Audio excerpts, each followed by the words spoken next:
As the crisis on the border continues to reach a boiling point, an individual who used to patrol the U.S.-Mexico border gives us an uncensored look behind the front lines as agents tackle the migrant problem on the border and the battle in the court of public opinion. It's a Local 23 special report.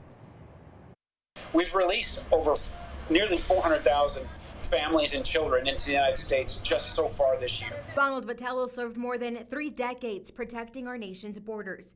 But as the humanitarian crisis continues to grow, the longtime federal lawman tells me it may only get worse before it gets better. What would you have to say about the local immigration advocacy organizations that are demanding for U.S. reps to act now to close detention centers across the country? If we close detention centers, this problem gets immensely worse. The word will go back to the Northern Triangle and other places around the world, and people will just come to the border, and the government will be helpless to do anything about it. Within the past 2 weeks, lawmakers have been spending time touring detention facilities from Florida to the Rio Grande Valley and most recently in El Paso. This was them on their best behavior. Outspoken New York Congresswoman Alexandria Ocasio-Cortez, also known as AOC, describing the things she reportedly saw and heard during her visit.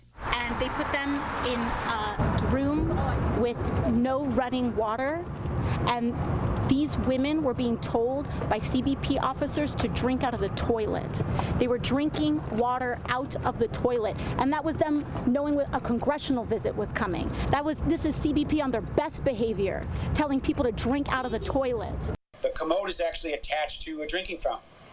And so when someone says the water is over there next to the restroom or in the restroom or by the commode, it's a true statement, right? That's where the water is. But it's not the same thing as drinking out of a toilet. But the former ICE acting director takes issue with AOC's description of migrant detention facilities. Based on the media reports that I saw, she didn't talk to our agents. She didn't talk to the people who were briefing. She went right into a facility and supposedly she struck up conversations with folks that were in detention, which is fine. That might even be her role as it relates to oversight.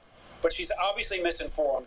Vitello is also standing up and speaking out for agents who have been in the crosshairs of immigration advocates. No one does more in the government than the Border Patrol to help protect these people. And so when others try to denigrate them or when politicians want to wag their finger at the Border Patrol, what they need to realize is the system is overwhelmed and what's happening at the border now is of no fault of Border Patrol agents. They've got a job to do. They're doing it the best that they can under extraordinary conditions.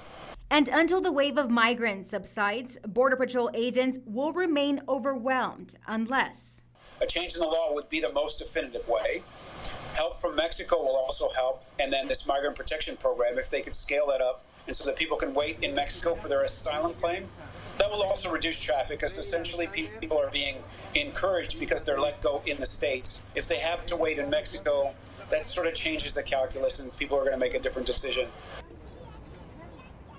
And in regards to the recent reports about agents reportedly posting offensive content about migrants on Facebook, Vitello says while those agents should be held accountable, he also stresses that should not reflect the 20,000 men and women in the Border Patrol because that's not a fair characterization.